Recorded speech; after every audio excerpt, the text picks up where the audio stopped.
Welcome to another exciting computer networks class. Uh, at this point now, you've all gotten your grades back from your midterm.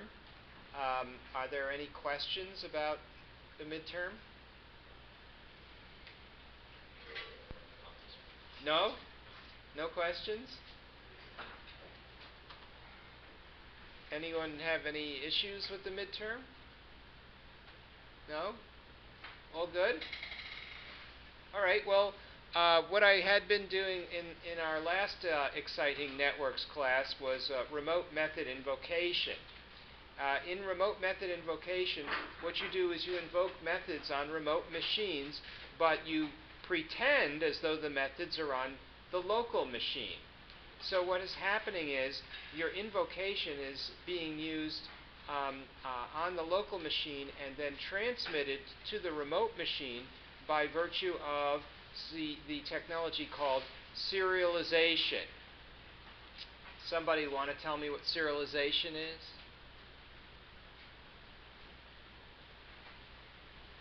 Oh, you're not allowed to sit like lumps on bumps. A little class participation, please.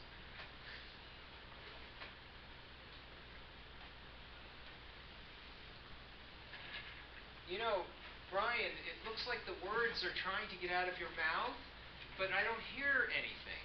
I see the lips are moving, but there's something wrong with my hearing.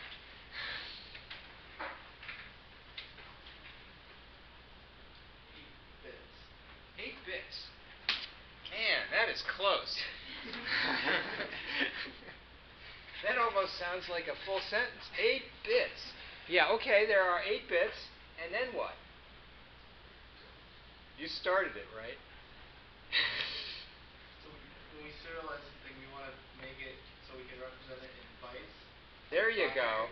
And then we can send it. Alrighty then. So serialization is the conversion of an instance of an object into an array of byte. And there are 8 bits in a byte. And that's what you meant when you said 8 bits, isn't it? Yeah. So you knew what it was. You just had a little trouble articulating it. Hey, I'll buy that.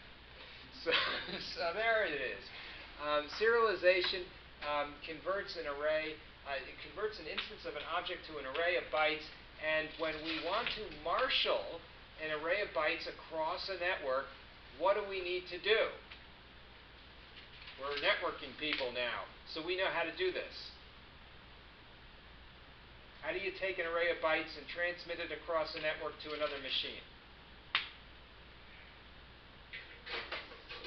Socket? Yeah, use a socket, sure.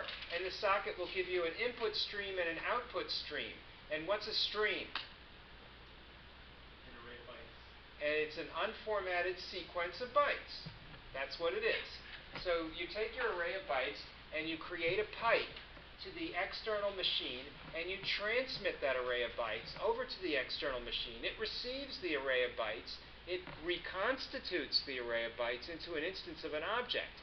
That is a form of deserialization. So serialization is an enabling technology for us to be able to do distributed computation. Distributed computation allows for what I term real concurrency. And when I say the term real concurrency, what I mean is two things are really happening at the same time. Two different things. That's true concurrency. So then, if you think about it, there are forms of concurrency that are not true concurrency. Can someone give me an example of something that isn't truly concurrent?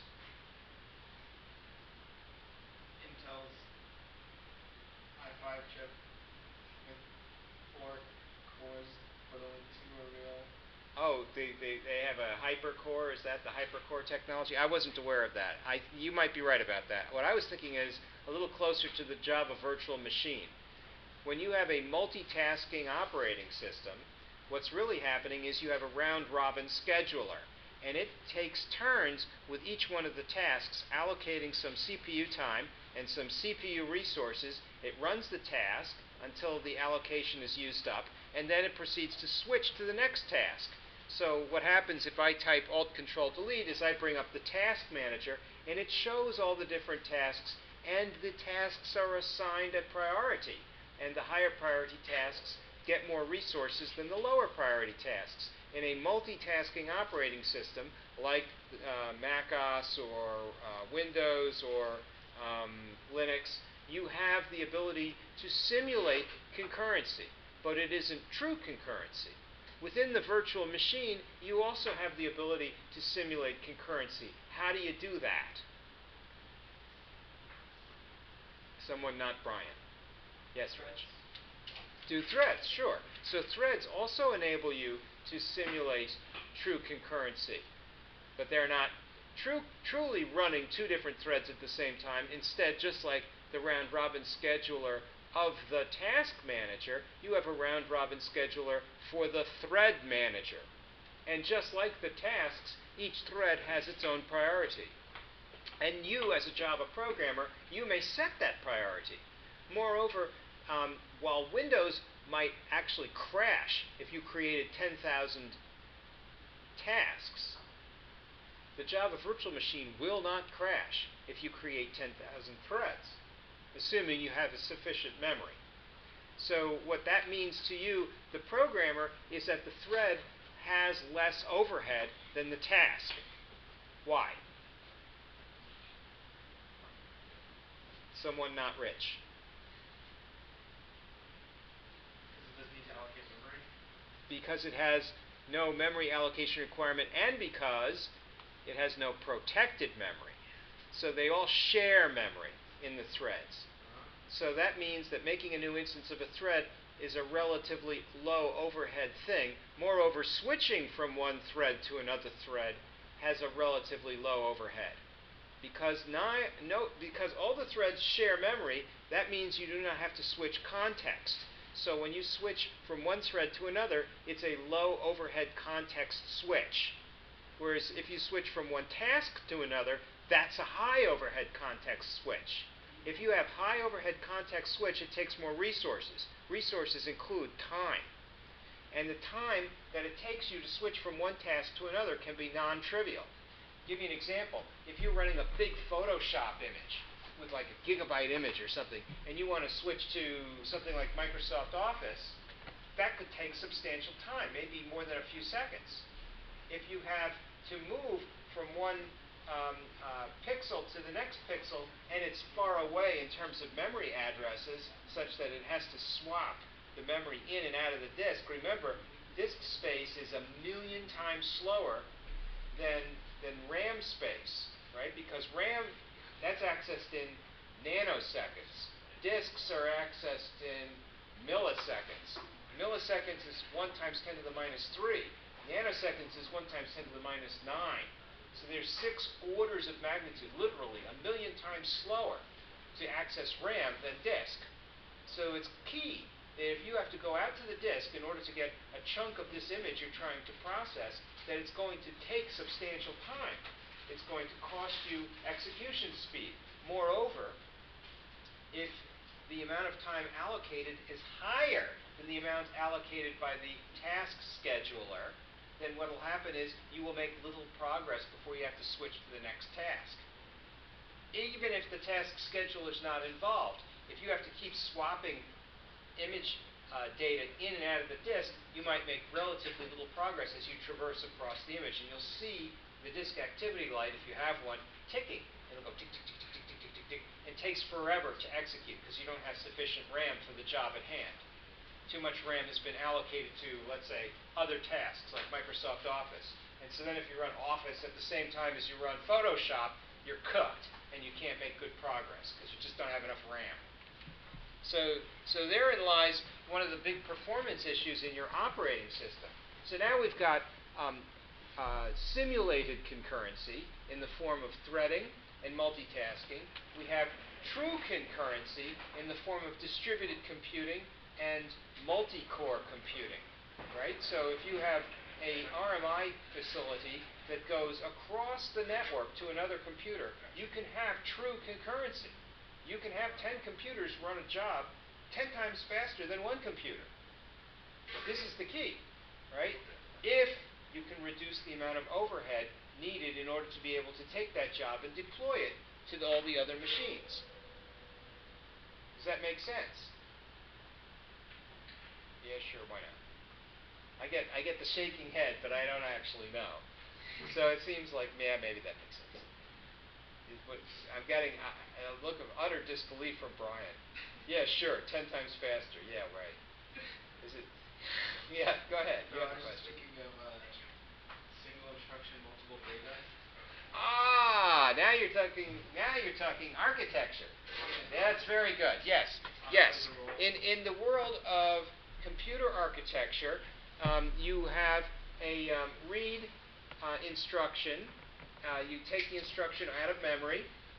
You bring it into the CPU. That's part of this fetch cycle. Then you have to have an instruction decode, and then you have to have an instruction execute. Then you have to have an answer store, right? So you're going through 4 stages, right? Instruction fetch, instruction decode, instruction execute, and then store. But that's what happens when you have a single stage pipeline inside of a CPU. If you instead, what you do is you try and do those 4 steps in parallel, then what you have is what's called a superscalar CPU. And the superscalar CPU says, while one instruction is being fetched, the next instruction is being decoded, the next instruction is being executed, and the 4th instruction is having its data stored.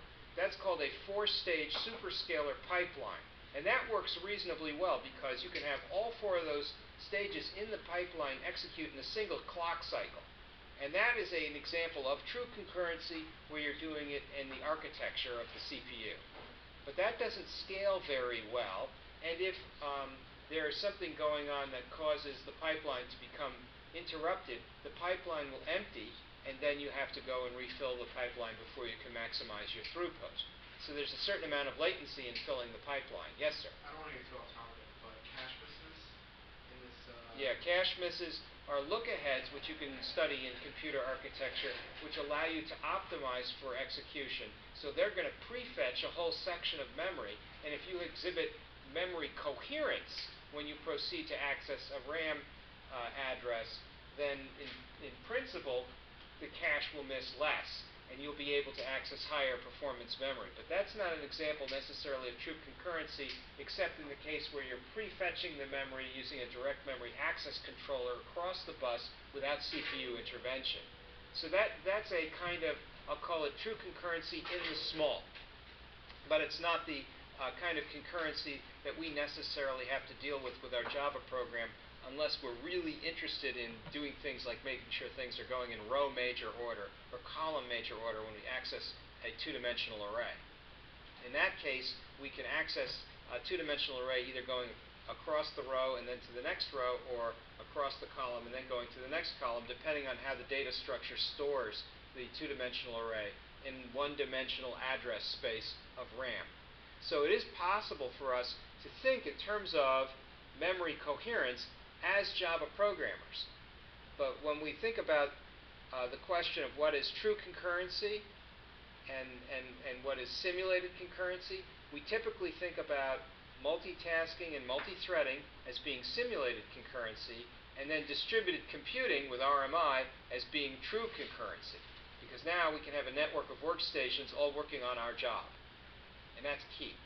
And that's what we normally think of when we think about true concurrency. Although your point is well taken, superscalar really does represent a kind of true concurrency, but it's in the small, at the instruction level.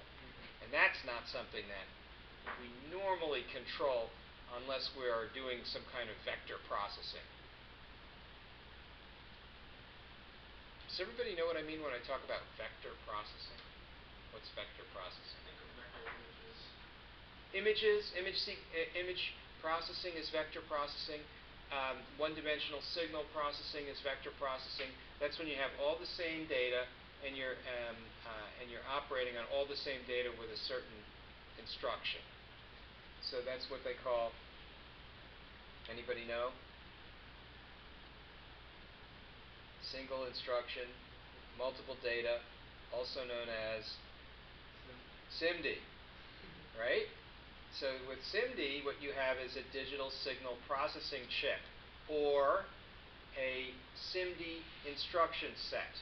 On a Mac, under PowerPC, they called it AltiVec.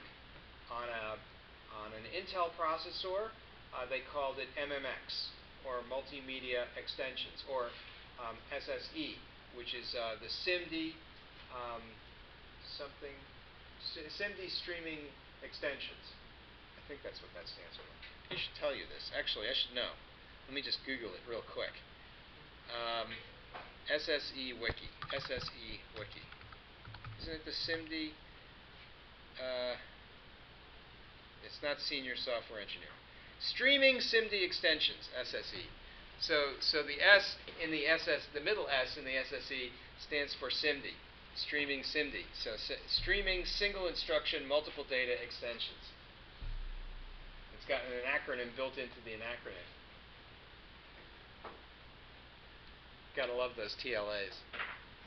That's the three-letter acronyms. That's what. So then you could say, gee, is it possible for us in our little RMI class to talk about how we can create our own little supercomputer? And if we do that, what would be involved? Right? And so therein lies, I think, part of the infrastructure or networking issues that we must overcome. Every one of these computers has a TCP/IP address.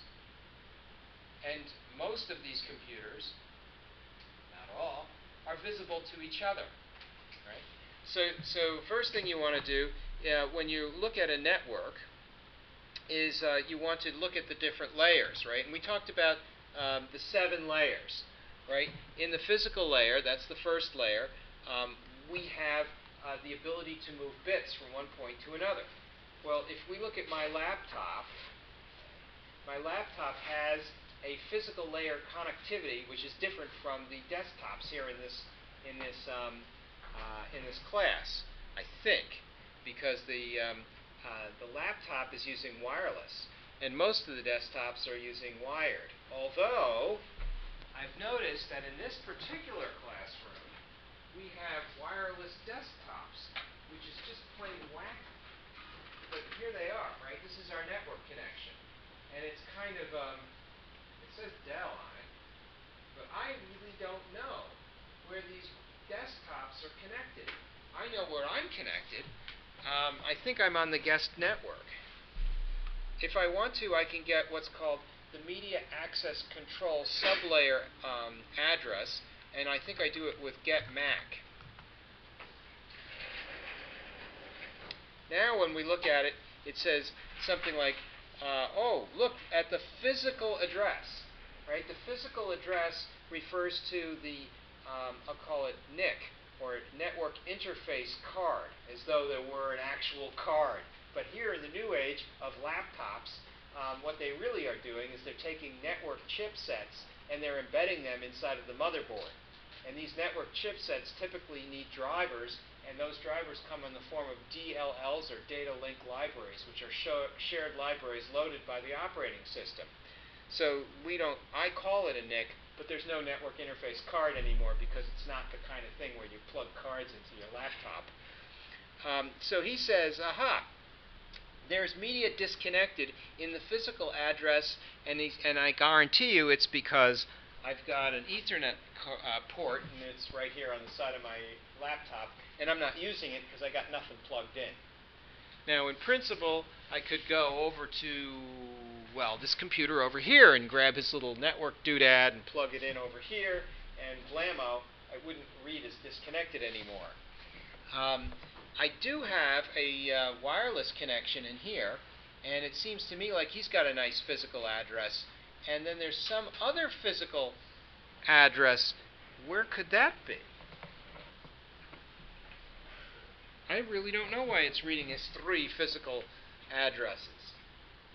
And they're different, although very closely related, because one's F8 and the other's F9. So, that could be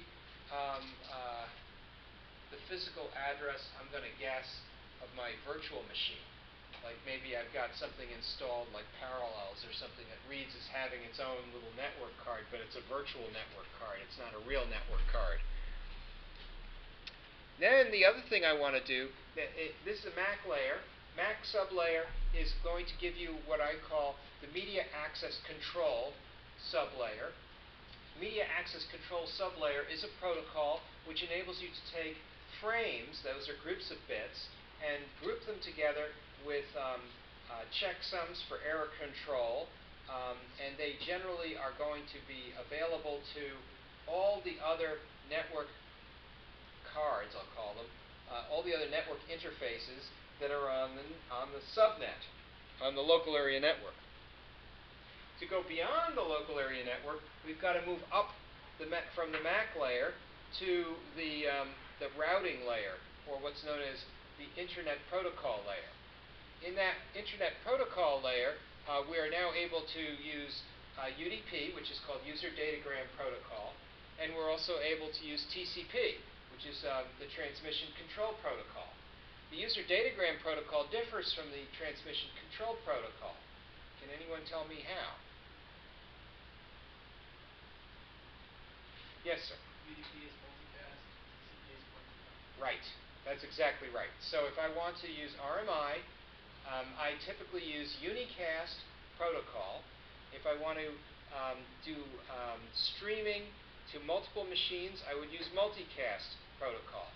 And so whenever we are creating our RMI interfaces for communication to other machines, we typically subclass the unicast interface in order to be able to call some method remotely.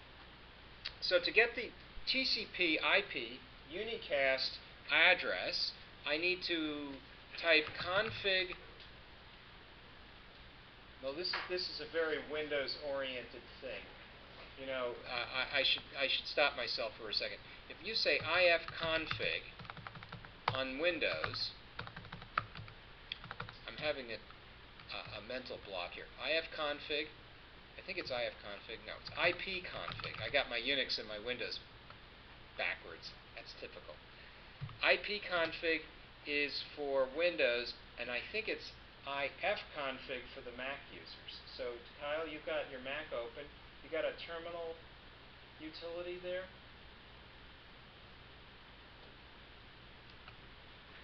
Oh, type it into more. More. M-O-R-E. More. So now, if you type in ipconfig, it says command not found, right? Yeah. But if you type in ifconfig, you get the configuration of your TCP/IP interface. Isn't that right? Yes. Yeah. It's a little bit different when you go onto Unix. So just to keep, is that also a Mac over there? Yes. And so you have the same. Are there other Macs in the room? Yeah. I got a couple or three in here then total. But everybody else is using ipconfig.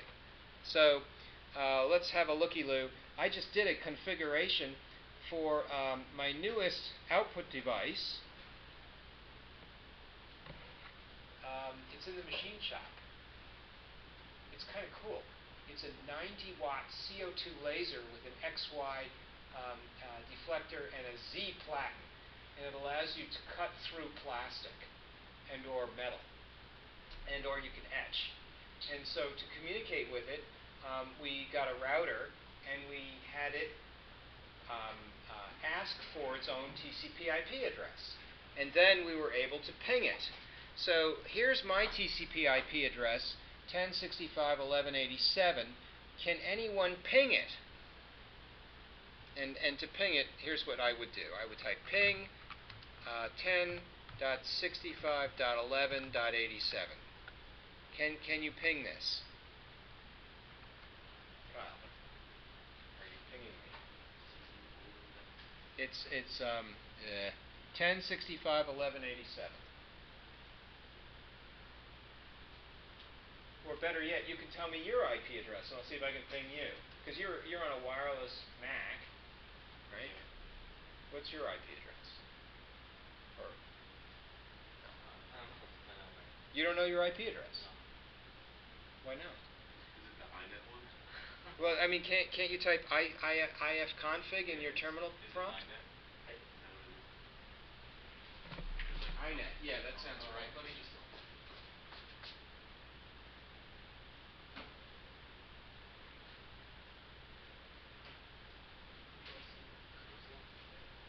Here it is. Why we're on? So I was asking you if you could either ping me or if you would let me ping you. I can ping you, but You no, can it's ping timed me. out. No, it's timed out. It timed out. Okay, But so if you want to ping me, it's fine. But you can't. I probably can't ping you, right? What? We're fine to ping you. Anybody can ping me? On the student network. Yeah, we're on this. We're all in the student network except for me. You want me to go on that? I can go on the student network, I guess.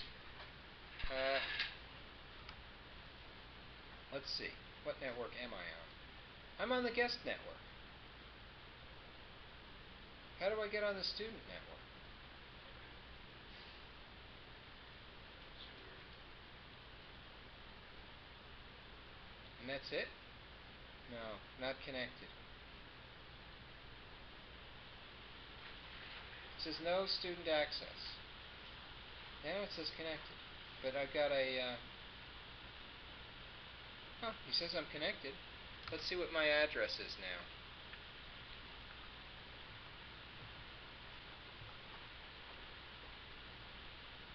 Ten 247 320. Can you ping that? Can anybody ping it? It's right here on the screen. How do I stop it and try to ping you? Oh. How do I do you know how to do that? Control C.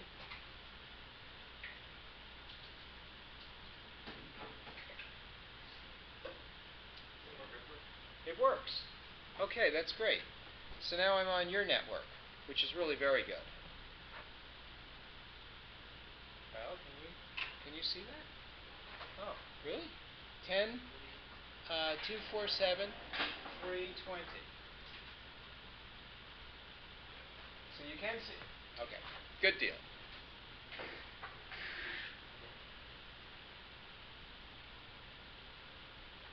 So now we're all in the same network.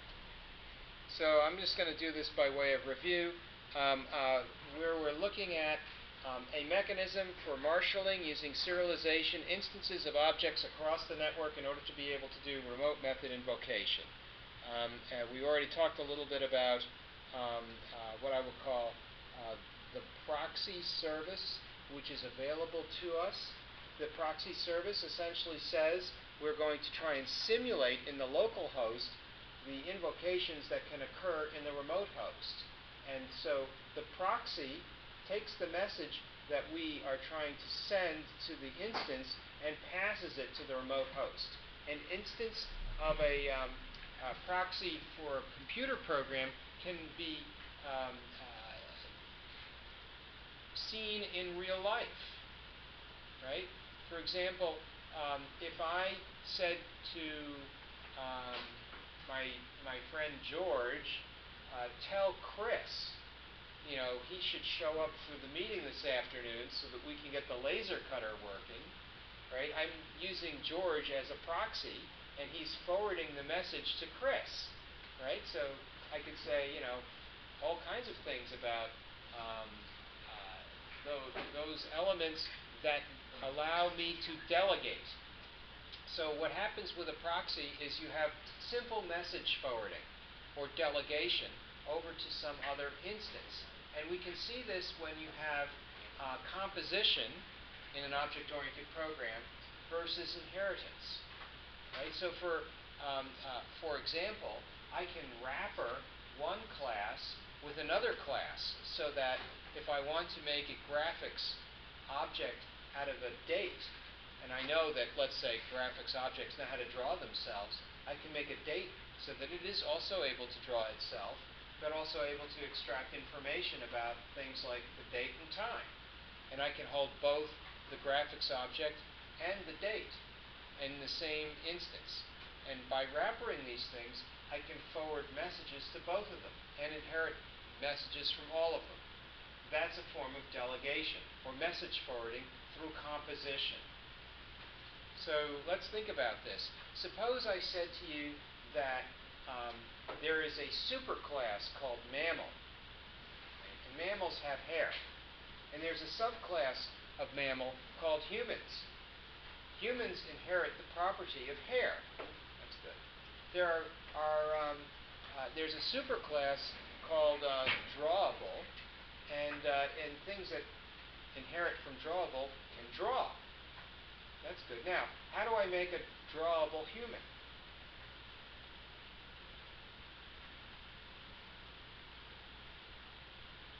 I can't have multiple inheritance in Java, right? So I instead must have something that is drawable, and it forwards the draw method over to the thing that draws the human, and I also have the instance of the human, and I expose to the outside world the methods from both. So as I see it, when I look at the term drawable human, I'm not really seeing something that is directly inheriting from mammal or from drawable, but contains the methods from both. And so I can reuse those methods through message forwarding. And that is a form of delegation. So I delegate the implementation for the drawing to the drawable object. Is it making sense? Delegation is a well, let's see if I can I'll see if I can do this nicely with a program.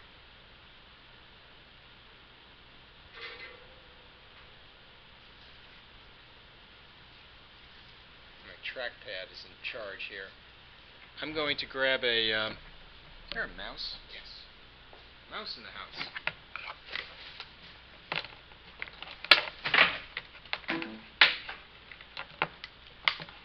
Excuse me while I deal with my mouse.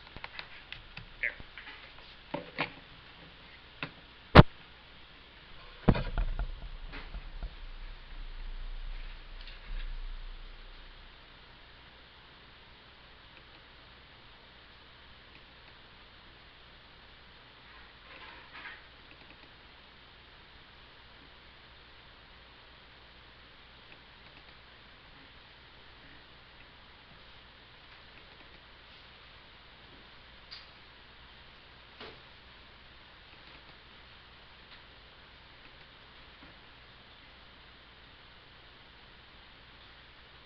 Okay, so here's a class called Hello World.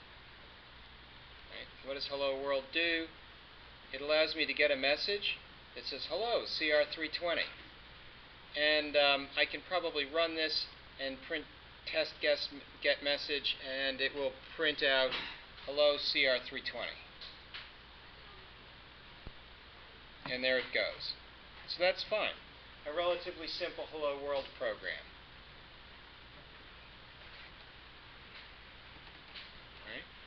Here's another thing called a date. Now, the date is an instance of a java.util.date. Now, suppose you want to create, through composition, a mechanism that contains both an instance of Hello World and an instance of the date class to make the Hello World date. So the Hello World date now has implementations, and you want those both to be mixed. So what we'll do is we'll run our little delegate utility, and we'll mix the two different classes together into the same data structure, and we find there are many duplicate methods. Right? This is why you don't have multiple inheritance in Java. Because if you have two different classes and they have duplicate methods and you wanted to inherit from both of those classes, how would you resolve those conflicts? Right? If you have multiple inheritance in C++, for example, if one class is appearing first in the extends mechanism of the class, and then the next class appears, the first class overrides any methods which are shadowed by the second class. As a result, you have what's called topological sorting in inheritance. So topological sorting disambiguates conflicting sub-methods that are shadowing one another by saying, well, the one that appears first overrides the one that appears second. So if I have a two-string method that says, hi, my name is Doug, and I got another two-string method that prints out the date, but the Doug appeared first, then it's going to print out, hi, my name is Doug, not here's the date. That's one of the reasons they left off multiple inheritance of implementation inside of Java and left only multiple inheritance of specification for the interfaces. Because if you have multiple inheritance of specification, all it says is you need to provide an implementation for this method or declare the class as abstract. But if you have instead two different implementations, how does it know which implementation to use? Well, in my case, what I do is I say, well, we'll pick one.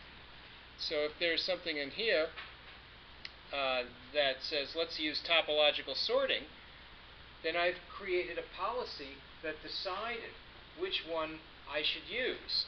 And now if I do a generate,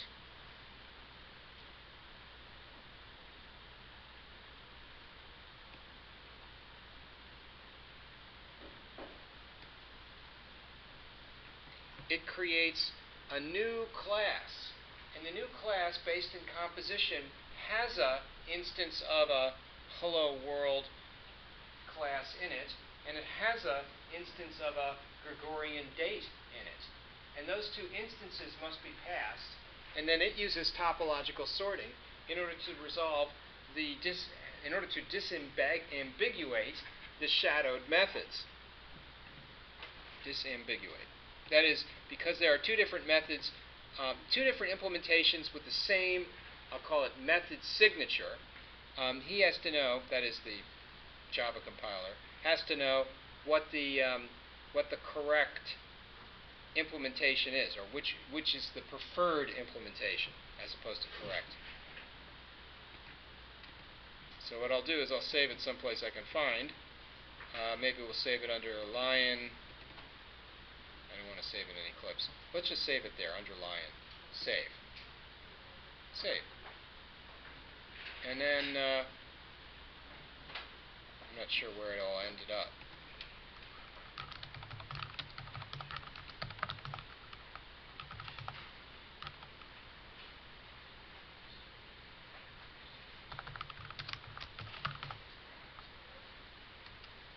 Maybe I have to do it again because I lost track of it.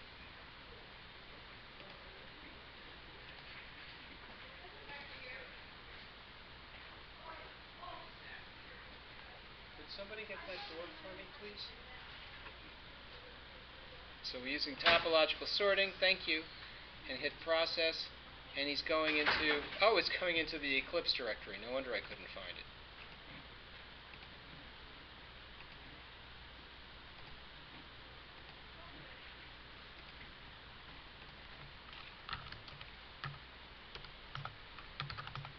And there it is.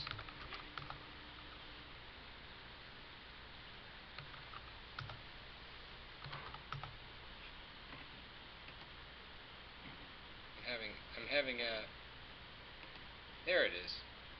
Control X, Enter, E, and there it is.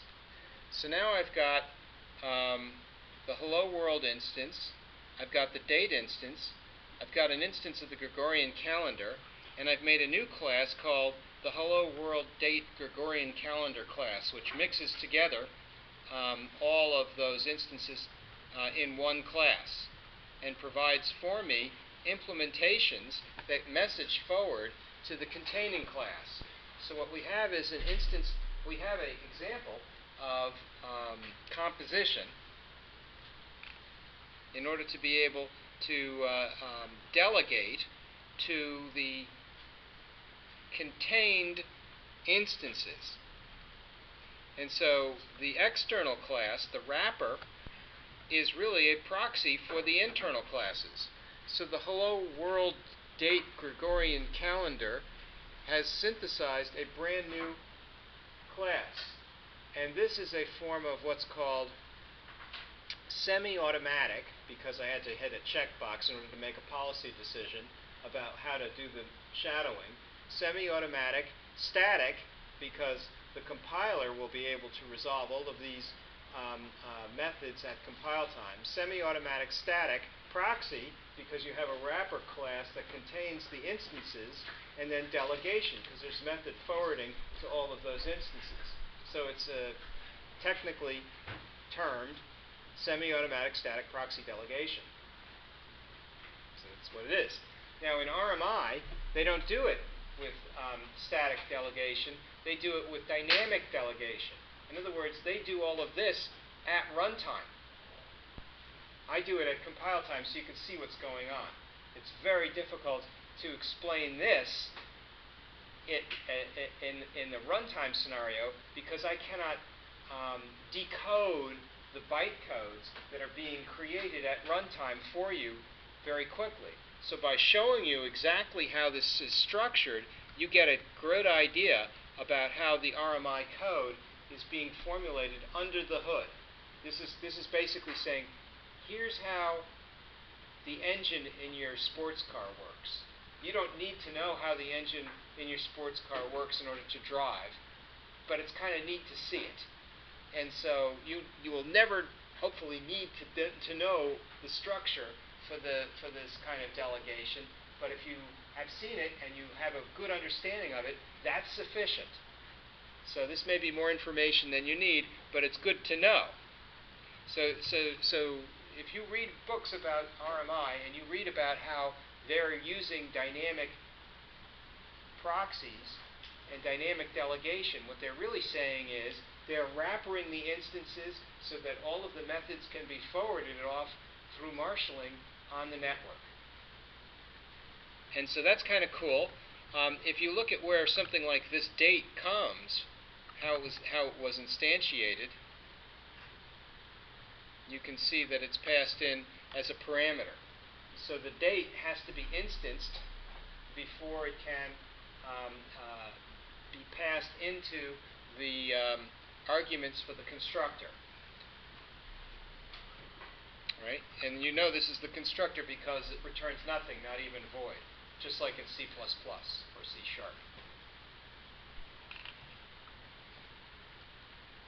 Okay, did I just go too fast? I did? Shoot. I gotta think of another clever way to explain all of this. In the words of Guy Steele, one of the JavaSoft progenitors of Java, we left out from the language multiple inheritance of implementation because it was a fruitful source of bugs. And the reason why it was a fruitful source of bugs is because when you use topological sorting, if you change the order in which the classes appear at the head of the class, then the behavior changes, and it becomes very difficult to debug. And it's very difficult to anticipate the output. Very similar to what happens when you don't have strong typing in JavaScript, Brian. Because we look at the interesting examples, and when we say they're interesting, we don't necessarily mean that in a good way. Because when the variables, when you add them together and you look at numbers that are supposed to add, they don't add, they concatenate, as though they were strings. And so you know what happens when you say 1 plus 1 is you end up with 1, 1, or 2, depending on the context. And so, they were trying to avoid some of the interesting things that were happening in the language when they put in the feature of multiple inheritance. The way I like to think about it is computer language design is defined as much by what features you leave out as by what features you put in. And in Java, they made an explicit decision to leave out multiple inheritance. I missed it. But with delegation, you can get around the fact that there are many methods that are available to you in other classes that you'd like to have made available to you in a single class. Perhaps to create some sort of a toolkit. So when you look at something like, well, how do I get the date? Well, it turns out I don't know how, but somehow the instance of the date class does know how. So I'll go ask them. And that's the nature of message forwarding. And so now you can kind of see why the Hello World date Gregorian calendar is actually a proxy for the date. And it's also a proxy for Hello World, and it's also a proxy for the Gregorian calendar. It's also correct to use composition for this because if you used multiple inheritance, you'd be saying, aha, I'm using the AKO hierarchy. And the AKO hierarchy says this is a subclass of that. It's a subclass meaning the cardinality of the set is small, of the subset is smaller than the cardinality of the superset. That says there are more mammals than there are humans. There are more mammals than there are, let's say, porpoises. And yet, a porpoise is a kind of mammal, and a human is a kind of mammal, and they both inherit properties from mammal.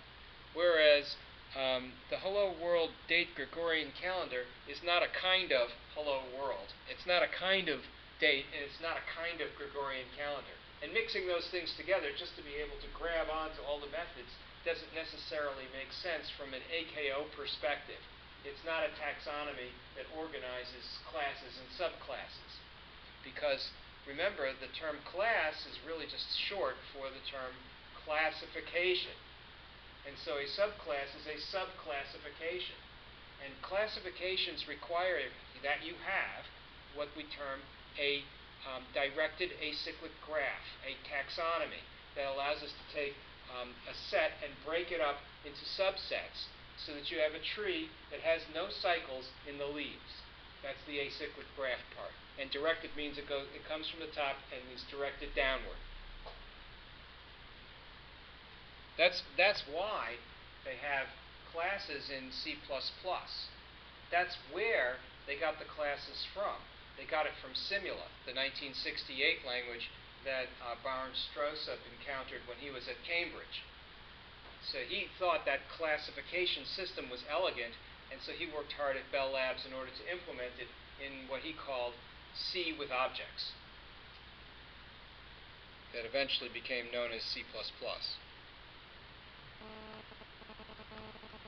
And that Java borrowed from heavily.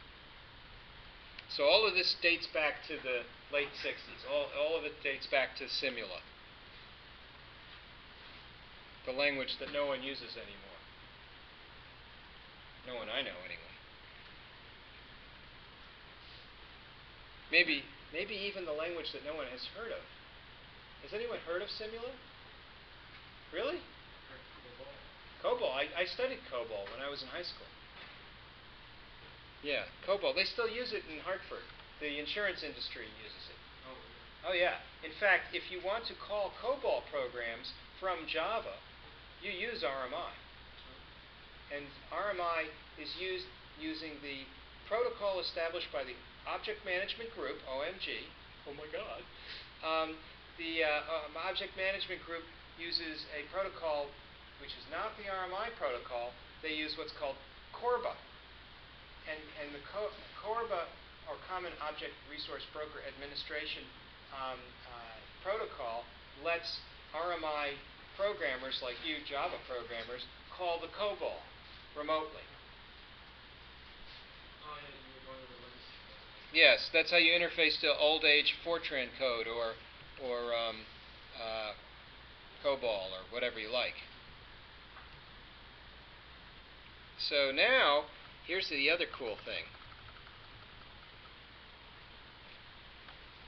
When you look at the interfaces that'll let you gain access to all the specifications for all of the classes that you're composing inside of your proxy, you can see that all of the interfaces can be elegantly merged by taking all of the specifications for all the methods and each one of the elements that you're putting into your proxy and then cascading them together. So the Hello World date Gregorian calendar stub is actually a new data type. And that data type, you know, we can have multiple inheritance in Java, but only multiple inheritance of specification, not multiple inheritance of implementation. So that's no problem.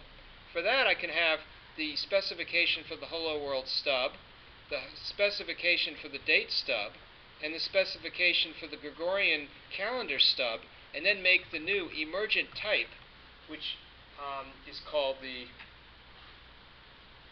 poorly named Hello World Date Gregorian Calendar stub. Right? Because why? Because when you have mixed all of these things together to create this new delegate, you have essentially created a new reference data type. And that reference data type has a specification. And so now we can use that specification in ways that we could have used. All the individual classes had all their code been merged into a single file. So it becomes quite a long list of things to have to specify. How about that? Sweet, right? So to recap, you don't do this when you do RMI, okay? Not explicitly. The runtime does it for you. The runtime does dynamic proxies. It's mixing together all of the instances. It's doing all the message forwarding for you. But at the same time, I think it's important for you to actually see what it's like with a static proxy so that you can see how all of these things result. By the way, the code that's generated here is perfectly legitimate Java code. You can compile it. And you can use it for whatever. I don't know what, but for whatever. Okay, so did that explain it well enough, do you think? Are people sort of following along here? Kind of? There's actually a paper for you to read on this topic. So what I will do is I will bring up some of my papers. I think someone wants in. They do know there's class in progress, right? You know what? I think my connection to the network ain't so hot through this student network.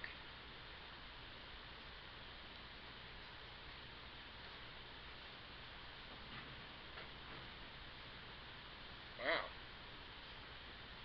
I wonder if my web page is down, or if this is the student network normally unreliable? Yes. Ah, that's key. So I've got myself on an unreliable network, and I'm trying to teach network programming. Bummer. What a bummer.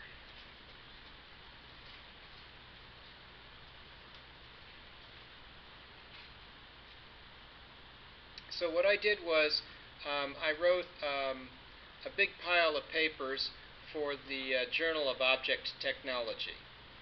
And some of those papers have to do with a project that I've been working on for a little while called Centij, the RMI code generator.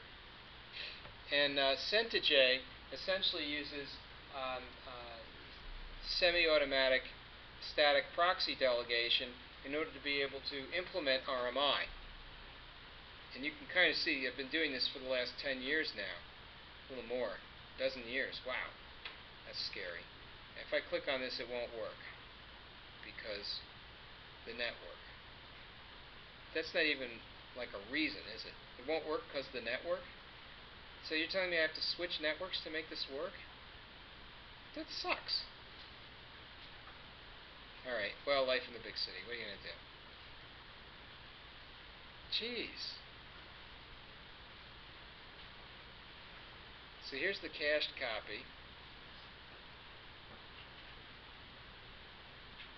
And the cached copy, of course, is distorted, and none of the images came out. This is nice. But you can now see the delegation where you have manual and automatic delegation. And that kind of delegation is the kind of thing that I just demonstrated for you just now. And unfortunately, none of the figures came out because the network. I'm sort of bummed by that. I'm thinking I should sign out of the student network and get back to where I was.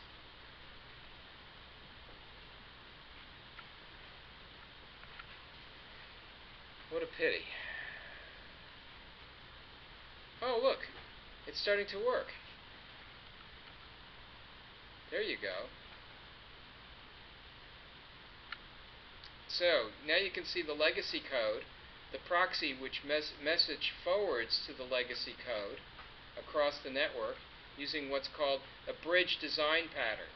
The bridge interface gives you what looks like the legacy code on your local machine.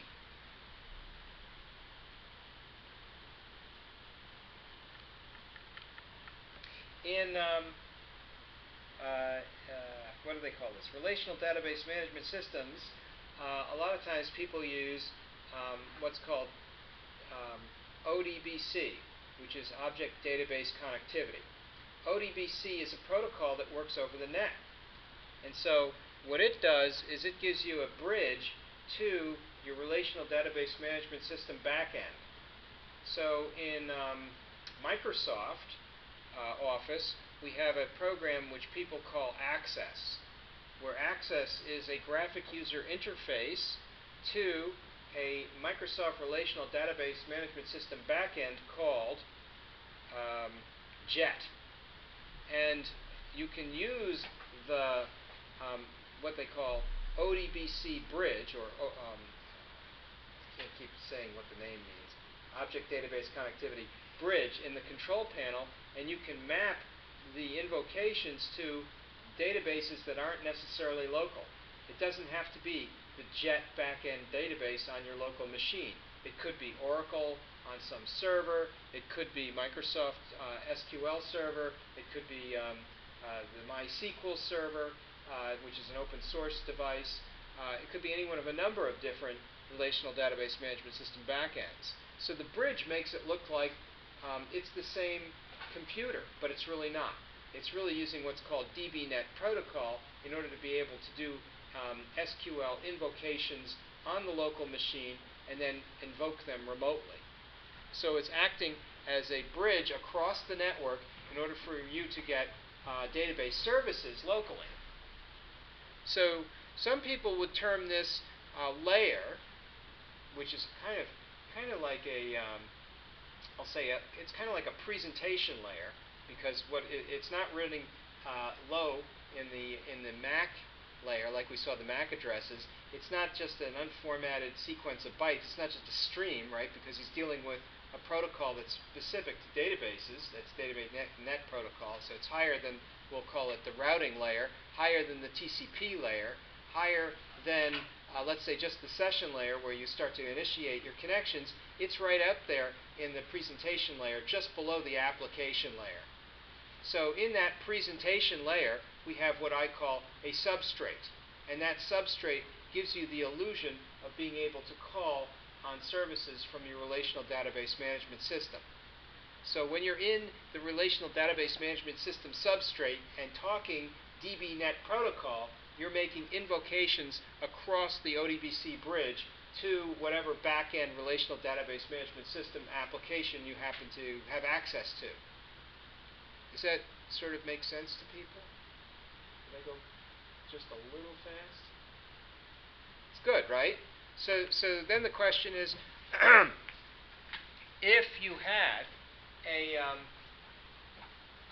series of back-end logic systems that were doing things with your relational database management system in order to be able to give you instances of objects instead of result sets, you could invoke those through a different kind of bridge, an RMI bridge, where the RMI bridge goes directly into the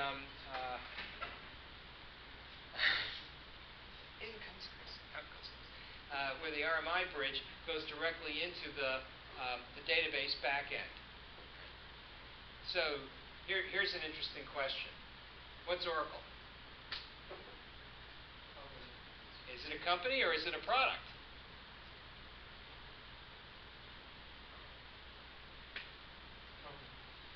Okay. That's the answer they'd like you to say, and I think that's the way most people would think of it, but some people think it's just a product. And when they say, I'm using Oracle, what do they mean? Oracle services. Yes, they're using a database management system. And so when you think about the database management system called Oracle, although I'm not sure that it probably has a different name now, you'd think they would differentiate. We're assuming that we're going to use a relational database management system. But there's more than one relational database management system out there, right? Right? We mentioned a few just now. There's JET, there's Microsoft Server, SQL Server, there's MySQL, right?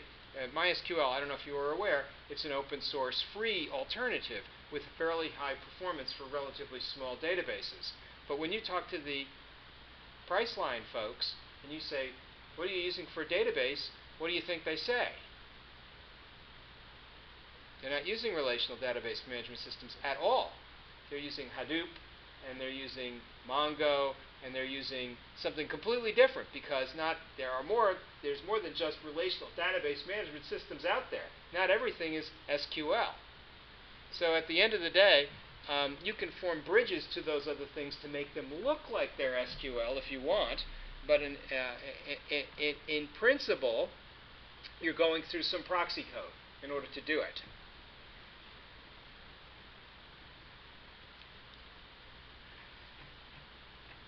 So here's more detail from the paper. And I would encourage you to read the paper on Centij because when you do, you'll see more information about things like this: the Internet Interorb Protocol (IIOP) standard, which allows RMI to communicate with legacy code.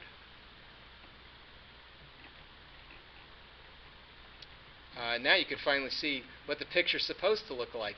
Here's a taxonomy of different bridge implementations. So that's kind of cool.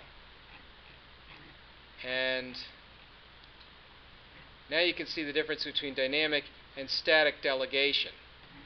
And what I just showed you was static, but what you're going to end up using when you use RMI will be dynamic. And then here's the GUI for disambiguating the conflicting implementations of different methods that you're trying to message forward to. And then there's this giant thing about trade-offs, which you can sort of read and look at or not. And that's the paper, such as it is. How many pages of references? No, that can't be right. Because there's an appendix. And in the appendix, I created a time server and then a student, I think I called it student time. Was the example. And so there's a bunch of code here. Here's program generator invocation, and that's me. And that's it.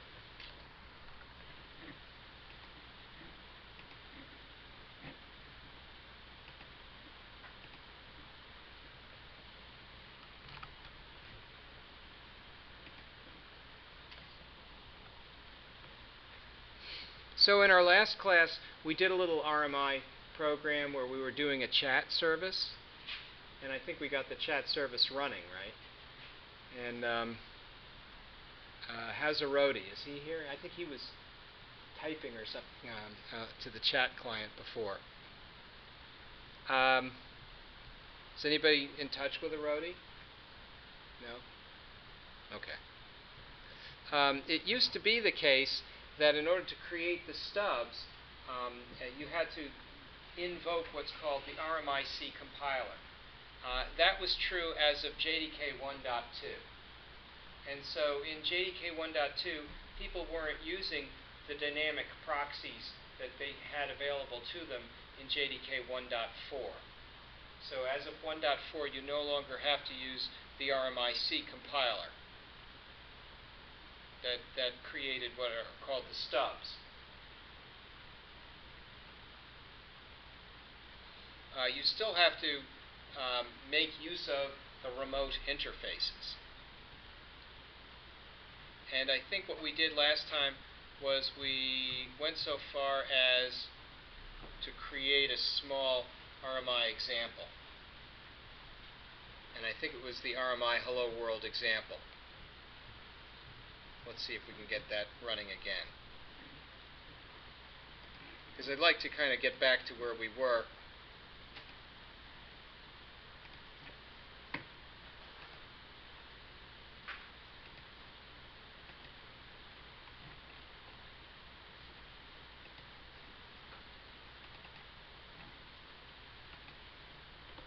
So here we have a registry. You tell me, what's a registry for? We kind of discussed this last week. Were we here last week? It was 2 weeks ago. 2 weeks ago. Right? What's the registry?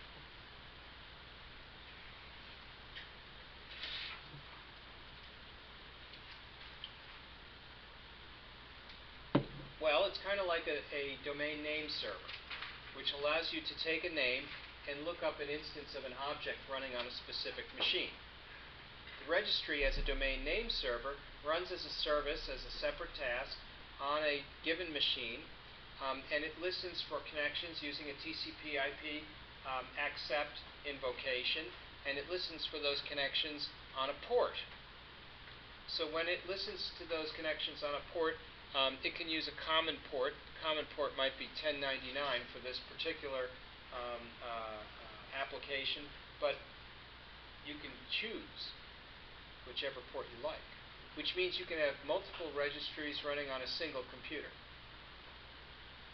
Can two registries use the same port on the same computer? No, because once you're listening for an accept message, once you invoke an accept message on a specific port, that port becomes occupied. So then what you want to do is you want to bind into the registry some service. And that binding occurs right in here. And here I'm binding 10 different services by an identifier. And the identifier will be my find service number plus 1. So it'll be my find service number 0 through 9.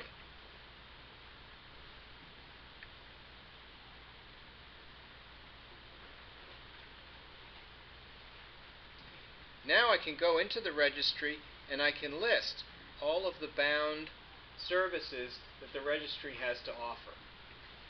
So what I'll do is I'll run my little registry, bind 10 services to the registry, then list those 10 services. And here they are.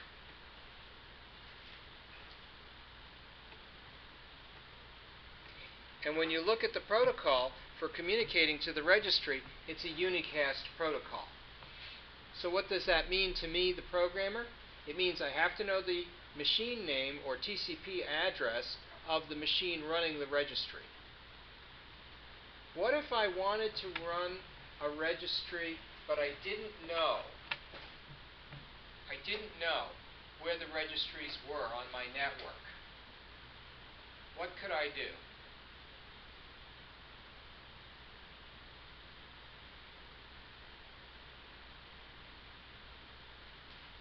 Well, I'll give you an example of something where you don't really know what's on the network. Suppose you want to add a printer in Windows, right? You can browse for printers. How do you do that? How are you able to find those printers? You don't know their IP addresses, but someone does.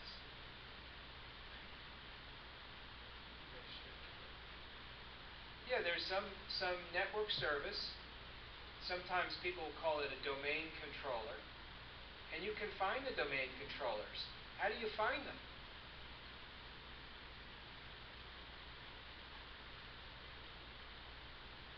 Well, it can't be TCP/IP, right? Because that's a unicast protocol. And there's your hint. It can certainly be UDP/IP. A user datagram protocol is multicast, so you can send out a broadband message that says, are there any domain controllers out there? And then the domain controller comes back to you and says, yeah, I'm a domain controller, what do you want? And then you can say, geez, I need a printer.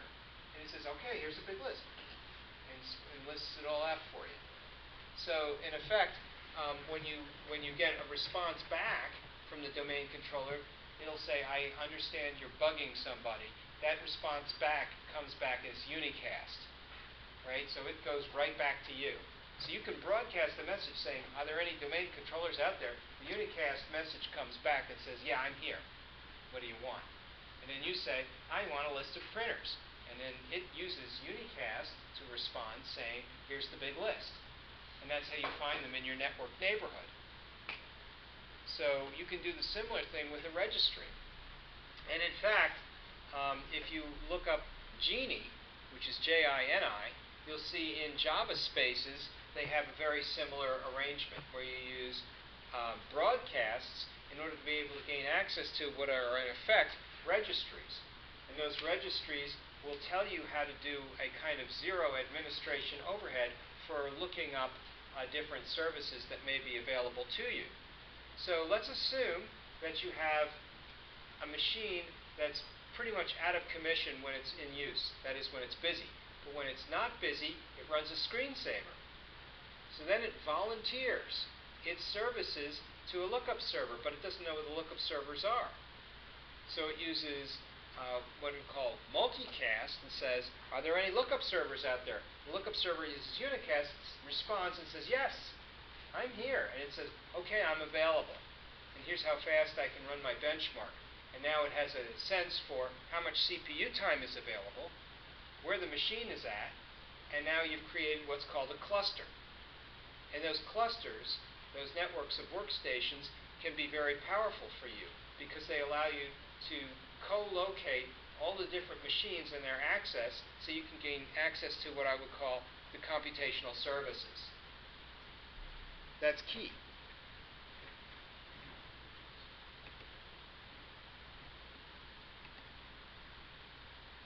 How am I doing here? Am I going too fast? No? I keep stopping myself because I'm wondering if you guys are keeping up.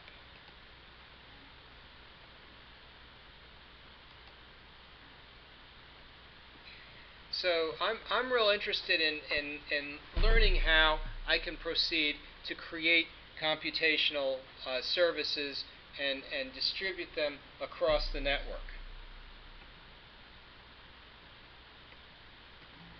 And so I have a series of papers in this area which make use of a screensaver. And in fact, two master's theses were done in this, one by Pavel, who was here yesterday at the alumni open house, and also by another fellow named Francisco, who's down in Florida. He moved.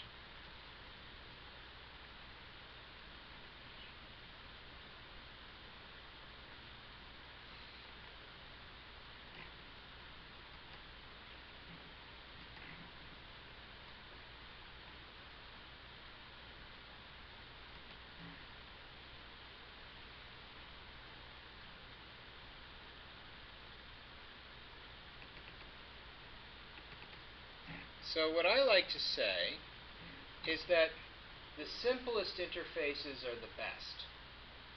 And if I'm going to try and build a supercomputer with a network of workstations, I want them to make use of the simplest possible interface I can think of. As simple as possible, but no simpler. So the simplest interface I could think of was the computable interface. Things have to implement their computable interface, which means they'll be remote objects. These are objects that can be computed remotely. And they will return answers. And the answers will be serializable. Whatever the answer is that you want to compute, it will have to invoke the computation remotely that can throw a remote exception. And if it has to print an error, the error itself has to print back at the client. Why? Because if there are errors coming out on the screen on a remote computer that you don't have access to, that's bad. Right? You need to know when there are errors in your computation. So that has to be a remote invocation that is done at the server on the client, that prints on the client's console and says on the client's console, I'm sorry, things didn't go very well, you're dividing by 0, and I've crashed. Haha, too bad for you. Right? And if you see your remote job is crashing all over the place, then you can say, ooh, there's a bug. And when you do, and I'm here to tell you, if you think debugging on a single computer is hard, just wait till you try debugging on a network of workstations. That's tough. As hard as it is to write Java code on a single computer, writing it in a network of workstations, it's like, imagine a horse, a beautiful white horse in a field, and it's an elegant thing to behold. Now take that horse and turn it into 1,000 horses, and they're all running right at you. It's going to make your heart jump a beat, right? That's what it's like. You've got this incredible difference between dealing with one horse and dealing with 10,000. So here's my little interface. When you make an interface like this, and you let it permeate through your framework, it can last a very long time and be very impactful. So an error at this level, at this stage, is a big error, an intrinsic error, a profound error.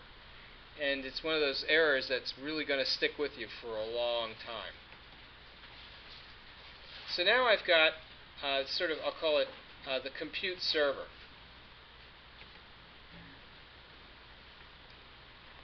And so now the compute server is going to manage computable objects.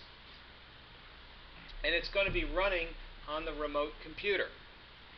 And the compute server is communicating with unicast TCP/IP, and it's using RMI.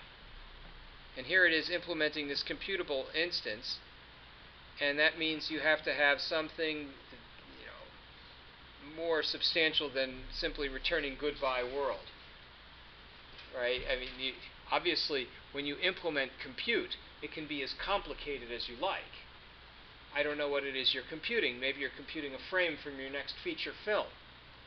And what you return is an instance of an image. And that's a perfectly fine thing. But you want to make sure that the time it takes to transmit the image is substantially lower than the amount of time it takes to compute the image. Or else you will become what they term I/O bound. What you really want to do is you want to make it CPU bound, so that when you have 10 computers working on 10 frames, it runs 10 times faster than if you have just one computer running on one frame. So that might mean that each frame takes like an hour to compute, and maybe only a few seconds to transmit. Then you can have all the computers that are idle in your entire company working over the weekend, instead of just quietly depreciating over the weekend, sucking down power and throwing off heat. So now you've got, in a way, this is green computing, because you're using otherwise unused resources.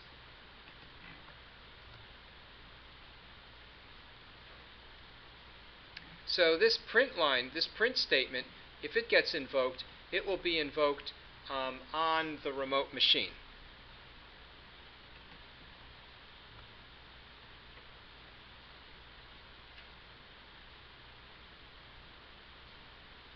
Let's see what else we can see. I've got the internet address for the local host. That might be good to know, especially if I want to invoke it, and maybe even run a registry and have that registry findable on the remote machine. I've got a bind with the local registry. So what I'll do when I run the compute server on this machine is I will print the local IP address for the machine, and I will make sure I am bound to the compute server registry.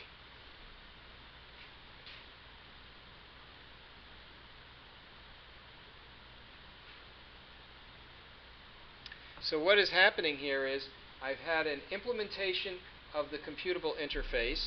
I've created a compute server. The compute server creates a registry. The compute server binds the computable object with the registry. It prints out its IP address and lets me know on the local console what the IP address will be and the name of the service so that I can go to my compute client and proceed to run a remote invocation of the compute method and get back an answer. And presumably I should be able to do this on a network of workstations, even workstations that are laptops on the student network, because ostensibly we can ping one another. How exciting, right? Now let's see if we can look at what the compute client looks like, because with any server, we're incomplete until we have a client. So now let's see what we got here. Look up server and execute. So now, presumably, somebody has hard-coded an IP address for the RMI registry. And ostensibly, whatever IP address I have encoded in there is wrong. Right? Because this worked okay in McAuliffe on machines that were sitting on a wired network, and now things are rather different. Right? We're not in McAuliffe. We're not on a wired network. All the TCP IP addresses are different. That's okay. We'll figure it out. So this obviously will have to be wrong. And in fact, I even have a little GUI in here that says, oh yeah, enter in the IP address of the server. Just in case I didn't want to have to do that every time I hard-coded it in there. But all you have to do is uncomment this, and it'll give you a graphic user interface to prompt you. So if you know this IP address is wrong, just comment it out and put in the GUI that lets you prompt for the IP address. Alt-Enter will import the class that it's missing. And then if you run it, I hope I would get some kind of a prompt that tells me the IP address of the machine, or that asks for the IP address of the machine. I need that. Now, I don't happen to have a server running, so I better not type in anything. If I typed in my local host, I'm not even sure localhost would work here. Well, it probably wouldn't. Right? That can't work because the localhost is not running anything. Connection refused. That's legit. That's an expected kind of response when you don't have a server running. So now let's assume that we're real interested in, now that we've had this giant lecture, in seeing the demo and making it work. Well, knock on wood, I hope it works. After all that. There are a couple of little things in there I wasn't real sure about, but he says, aha, I've got a server address, and I think that's correct.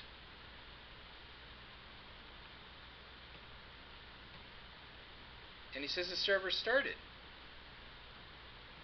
Good deal. And a good deal more. So now I'll copy that. Now I've got a proper IP address, and I'm running my server. And now I'll go to my compute client, and I'll run the compute client.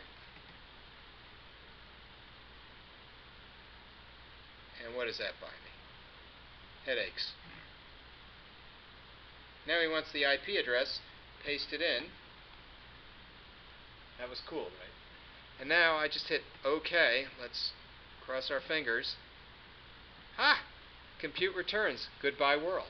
So it rendezvoused with the registry on the local host, used RMI protocol to communicate to the local host, and then proceeded to return an answer, which is, I don't know, pretty encouraging. Now here's the deal. The compute server is still running. The RMI registry on my machine is still running. And so what that means to you, the Java programmer, is that if you want to, you can run the compute client on your machine and invoke the compute server on my machine, where my machine has this IP address. Or, if you prefer, I could have you run the compute server. You could report your IP address, and then I could try to invoke on your compute server. So for us to know that I'm invoking on your compute server, and then so that we can see it on the screen, what I would ask is that you uniquely identify your compute server.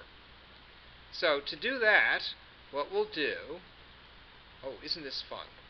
Oh, very fun. I'm having so much fun. Isn't this fun? Instead of goodbye world, put in your name. and say something like, you have reached,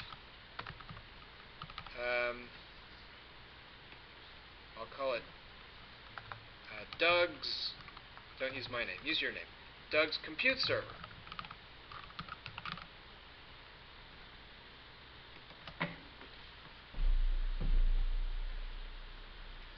So if you've got the compute server up and running there and it says you have reached Doug's compute server, then in principle, when you mouse right on the compute server and hit run,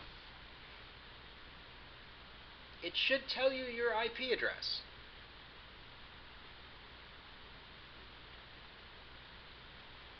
Right? And just click OK. And now your compute server should be started. And now if you wouldn't mind telling me your IP address, I'll run my compute client and I'll see if I can get the string back from your IP address. So can someone give me an IP address, and I will try and invoke your compute server.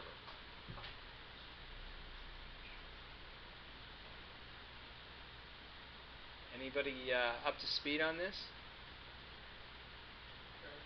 I'm ready.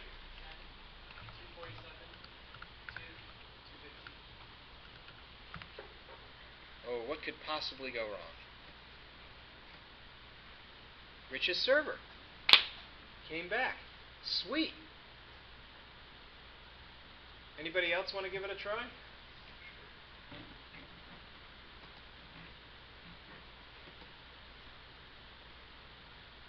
I'll run it again. Go. 10.247. Uh-huh. 8. Uh-huh. 198. Whoops, 8. You have reached Kyle's compute server. So it's clearly invoking something remotely, getting back an instance, the answer, in the form of a string that's been serialized and then printed onto my console. So we can make the computation return whatever we like, right? It doesn't have to be a string. Anybody else want to give it a go? No? You're there? Okay. I'm thinking it's break time. You guys think it's break time? Yeah, break time. Break time. But this was fun, right? Educational even. And of course the next thing, which would be really good to know, is what will we be computing on this network of workstations that we have here? That's a very good question. And also, how can we discover all of the computing facilities that are on our local area network? Right? In other words, how will we create what I would term a findable network of workstations, a findable cluster? So I'd like to address that when we come